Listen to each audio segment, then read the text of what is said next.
السلام علیکم ناظرین۔ حضور اکرم صلی اللہ علیہ وآلہ وسلم کی پھوپھی اور حضرت حمزہ رضی اللہ عنہ کی حقیقی بہن حضرت صفیہ رضی اللہ عنہ کی تقریباً 60 سال کی عمر شریف تھی، جبکہ غزوہ خندق کے موقع پر حضور صلی اللہ علیہ وآلہ وسلم نے سب مستورات کو ایک قلعہ میں بند فرما دیا تھا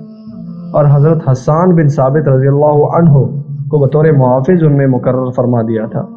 یہودیوں نے اس موقع کو غنیمت جانا کہ حضور تو صحابہ سمیت مدینہ منورہ سے باہر تشریف فرما ہیں اور عورتیں قلعے میں تنہا ہیں۔ اس خیال سے یہودیوں کی ایک جماعت نے عورتوں پر حملہ کا ارادہ کیا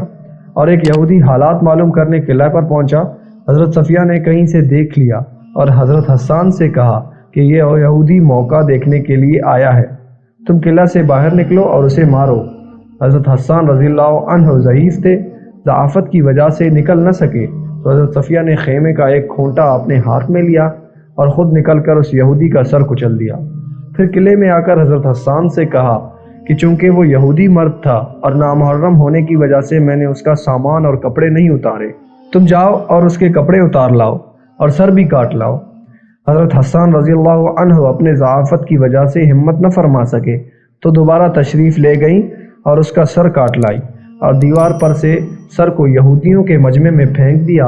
یہودیوں نے اپنے مجر کا سر کٹا ہوا دیکھا تو سہم گئے اور کہنے لگے کہ ہم نے غلط سمجھا، محمد صلی اللہ علیہ وآلہ وسلم عورتوں کو بالکل تنہا نہیں چھوڑ گئے، ضرور ان کے محافظ بہت سے مرد بھی اندر موجود ہیں۔